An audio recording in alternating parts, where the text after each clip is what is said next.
So Gary alluded to it already. This outreach has been part of the work package 3, which is one of the pillars of the SARCC project, and it's all about engaging with the public.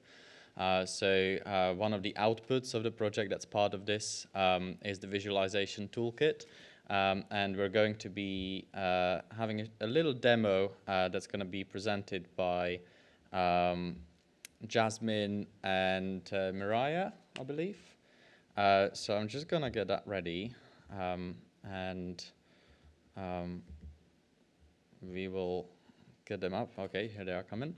So are you going to start first, Marije? Yeah, okay. So Marije is the leader of the work package within the SARCC project, and she's going to give us a bit of an overview of what the work package is about, and then we're going to run through a little demo of the actual visualization toolkit. So over to you, Marije. Yeah, after David has given the introduction, I don't need to introduce myself anymore. I'm a project manager in Vlissingen, but also the work package leader for this work package. And I'm going to present the things we did in work package 3 with Jasmine, who's filling in for, standing in for Brandon, who's unfortunately ill today, so he couldn't be there, but is joining online, hopefully. So thank you very much for stepping in. Work package 3 has several activities, and they're all related to, focused on local communities, and they will be impacted by the pilot sites the pilots that we're doing, and the investments using nature-based solutions. And what we try to do is get them informed about the benefits of nature-based solutions so they can fully understand it and embrace it. The purpose of what we're doing in the work package is to demonstrate nature-based solutions and why they should be chosen, highlighting to the communities the future impacts of climate change and sea level rise, and mainly focusing on the added value that could be that could include increased economic activity. As mentioned before, one of the major things that we did in the work package 3 was to create a visualization toolkit for local stakeholders and mainly citizens and businesses to support the approval of nature-based solutions for coastal management. We wanted to create not just a website where people could find different information, but basically create an interactive tool. We used the pilots as examples to inform and promote nature-based solutions by using maps, historic images, art, and animated videos. Some of the examples you've seen by Gary's presentation.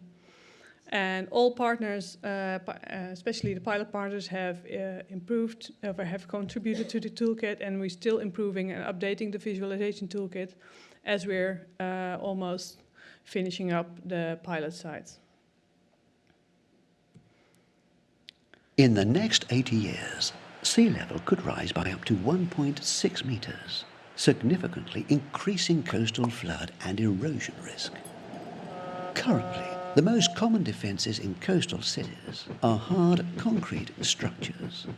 This grey infrastructure is unsustainable, costly to maintain, and provides no additional benefits to the environment.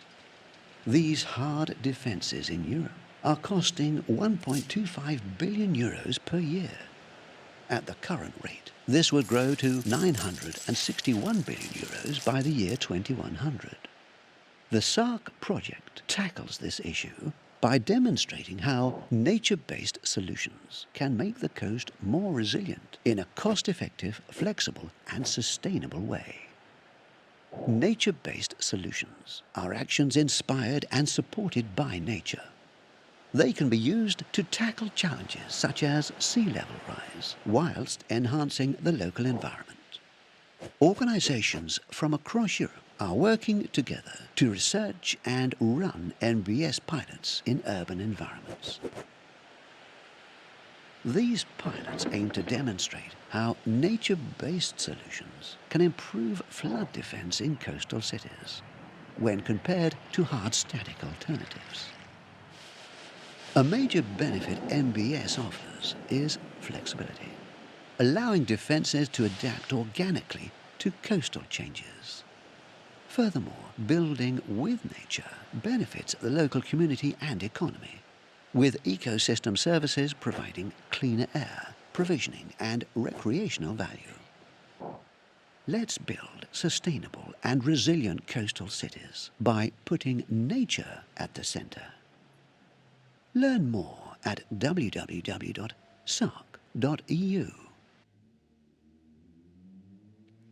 This is just one of the examples of the videos, and a short introduction video that is on the Visualization Toolkit. And Jasmine is going to show a lot more about what's already on the Visualization Toolkit. Furthermore, as mentioned before, we did the roadshow. There were, from April until October, there was the van from the Maritime Archaeological Trust that went to major events, at least all the pilot sites and lots of other sites along the mainly British coast or English coast. And the goal was to inform everybody about climate change and the benefits of nature-based solutions. And it was really a very easy way for the general public to get familiar with nature-based solutions. As Gary mentioned before, we've had lots of people visiting at the events. Some of the examples are mentioned here, where we have hundreds of thousands of visitors to the events. The photos show lots of people, but sometimes the busiest of times, people didn't have time to take photos. So there's always a few people on the photos, but not the huge crowds that they've seen. What they did was they spoke to people about nature-based solutions and introduced them to the posters and banners that were in the truck. And people could scan QR codes and visit the visualization tool to see more information about nature-based solutions. We also did some mindscape surveys with the general public for Work Package 1. And people and children could handle some artifacts and learning more about the past in the longue durée. And these are some more images of the roadshow and the areas that we've been through. And now Jasmine will continue with a demo of the Visualization Toolkit.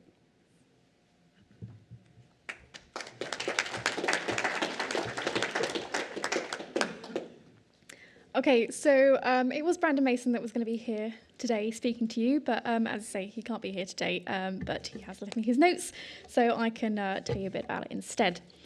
So we at the Maritime Archaeology Trust in Southampton have been working on the technical aspects of presenting the project's methods and the results through the development of one of the final SARCC deliverables, the Visualisation Tool.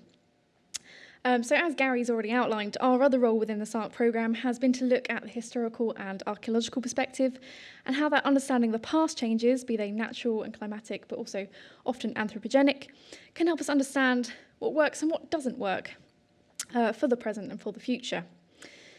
We do this by examining a range of sources of evidence, as well as recording intertidal and submerged sites, like Gary's described, and visualising them in various media.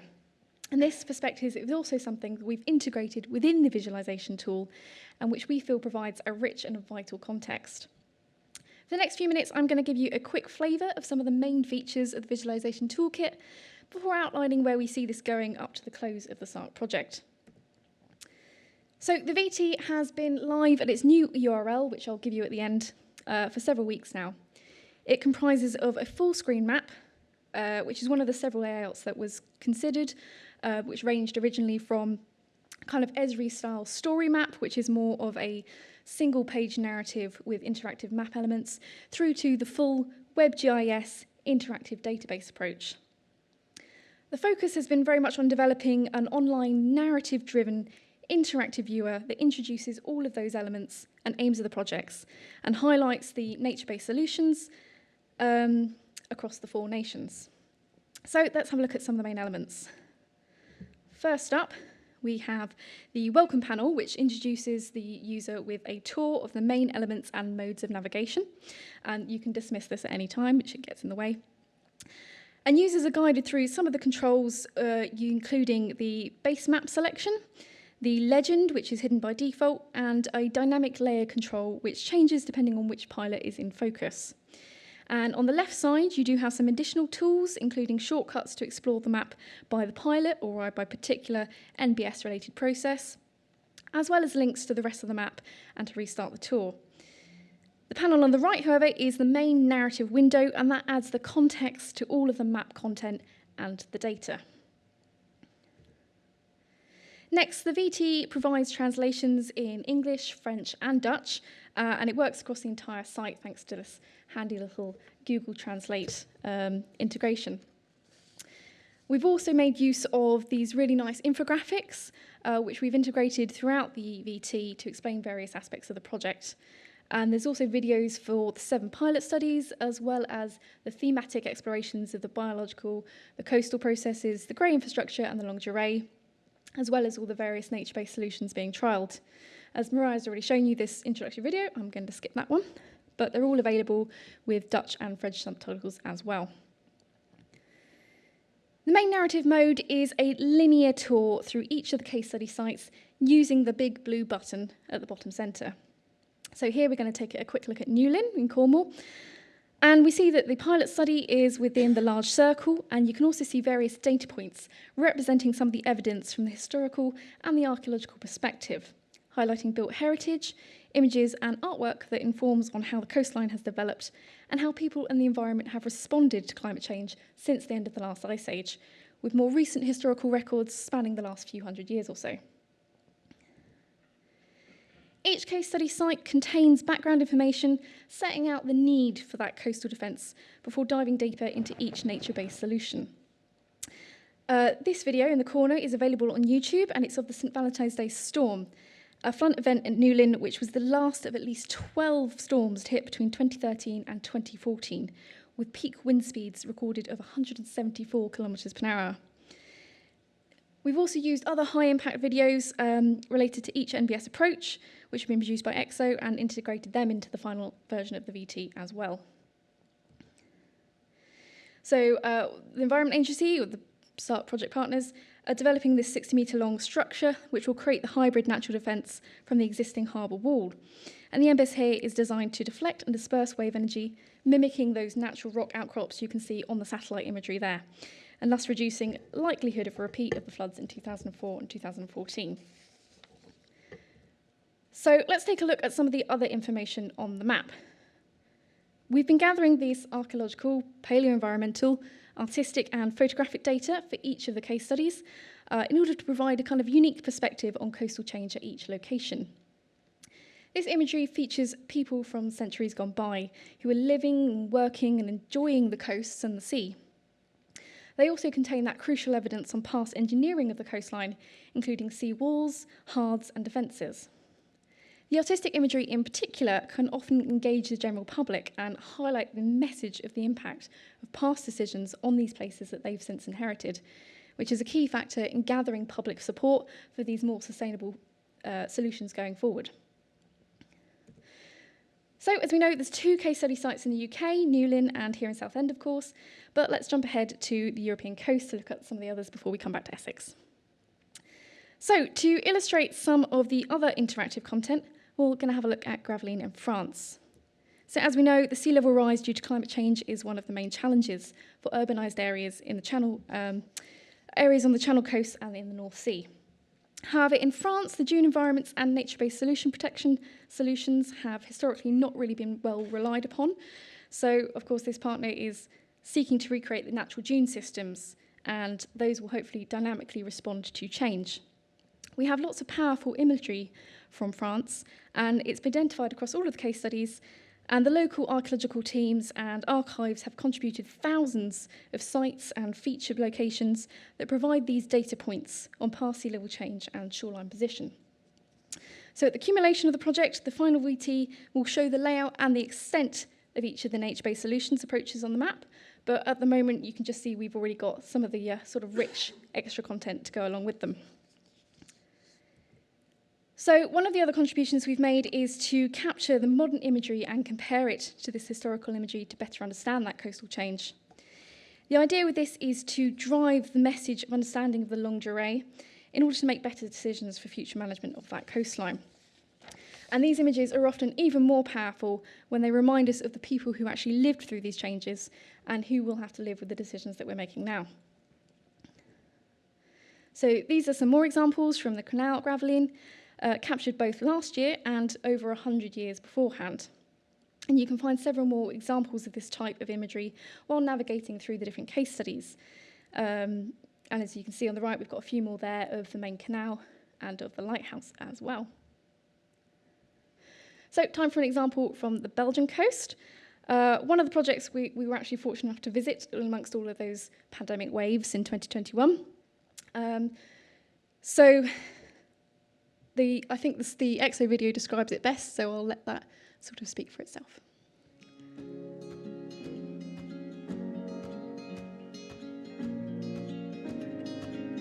Middelkerke is a coastal municipality in Belgium with a population of 20,000. During the summer holiday season, this number increases to over 200,000. The Middelkerke coastline is like most of the Belgian coastal villages, very vulnerable to extreme storms due to buildings breaking the protective dune belt. However, the boardwalk is an essential location. With a number of restaurants, holiday homes, and other holiday facilities, it is a vital economical and tourist space, not only in summer, but the year round. We have developed a project in partnership with SARCC that will use nature-based solutions to strengthen coastal defences and community protection. In addition, we expect this project will boost the general appeal of the cosy coastal town of Vestende. How? Between the surf club and the Noordzeelaan, a soft sea wall in the form of a grass embankment dune will be applied. With a controlled dune, we can monitor its height in terms of sight lines and use. There are many advantages to this nature-based solution. Its construction is cheaper than traditional hard structure coastal protection, and thanks to the grass dike, more greenery is being implemented. By enlarging the beach, the sun-covered beach surface will grow. We hope for double the amount of sun hours on the boardwalk and embankment close to it. And thanks to the increased public natural space, people will experience a bigger natural feel at the beach. The slope of the beach will be extended, and the zone closest to the current sea dike level is given a sustainable, controllable vegetation, with marram grass and other retained species. Natural walking paths will crisscross the new embankment. It enables people to have a pleasant stroll in a safe, quiet environment close to the beach and sea, unhindered by traffic or obstacles. This nature-based solution will continue to grow with sea level rise and provide much added value in terms of experience for tourists, nature, and biodiversity.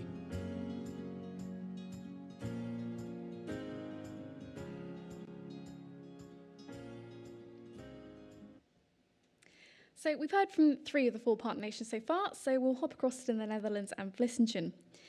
As with all case study sites, we've got all of that rich map content to explore as well, but I will let you explore these in your own time. Here I'd like to show you some of the other methods that we can explore the VT through. So we've got the grey infrastructure and all the videos there. I think we'll skip this one because that's a 5-minute marker. So you can explore all of those videos online through the Visualisation Tool in your own time. So again, skipping over to Southend, you can see all the different videos that are available on there, including on biomass formation, greening the grey, and natural sea defences. And of course, the last of these skipped a slide. The last of these thematic views is a look at the longue durée in greater depth. Now, Gary's already covered an awful lot of this, so I won't spend an awful lot of time on it, but it does just add a little bit of that historical context to everything else that's available on the map. So that covers some of the features that I particularly wanted to highlight, but before I leave you with the link for exploring this iteration of the Visualisation Toolkit, I wanted to give a quick reminder of the main objectives and the purpose of the VT. So using a variety of case studies and narrative approaches, the VT takes the user through each of the NBS and how it can be utilised. The site also brings together all of the SARCC media content and deliverables under a single umbrella, rather than just being spread out across social media and YouTube videos. And it combines with the main SARCC site to serve a wealth of powerful content to support decision makers and coastal planners. The VT also allows for following the path or the aspect that most interests you as the user, be you an engineer or a decision maker, or whether you have a particular motivation from a particular process, or you want to dive into a specific area of the map. The VT is also highly illustrated throughout with all that engaging information on cultural heritage and the artistic layers, which adds that historical and archaeological perspective. Now, as we come into the last weeks of the project, we have a few remaining goals for the visualisation tool that I'd also like to mention. We're going to be chasing all of the pilots for their last data and their info updates, particularly looking for pictures, videos and updates of your finished works to show off everything on the visualisation tool, and also the final layouts of all your NBS in shapefile format. We're also going to be looking at how we can integrate the outputs of WP1 and the nature-based solutions selection tool that they're developing as a kind of decision tree for coastal planners and the key decision makers. And I'm sure we're going to be hearing a bit more about this later in the conference, but we'd very much like to implement this in the final output as a fully interactive version integrated within the VT. And the VT will take users to that NBS selection tool, and conversely, any recommendation provided by that selection tool will take the user back to the VT to show how this approach actually works in practice. So we feel this would sort of close the circle, so to speak, on the VT and clearly illustrate the relevance of all of the information and the content that it provides. And as I say, hopefully we'll talk more about this over the coming days. So for now, thank you for your attention, and I hope you enjoy using and exploring the VT, and it can be found at these URLs. Thanks.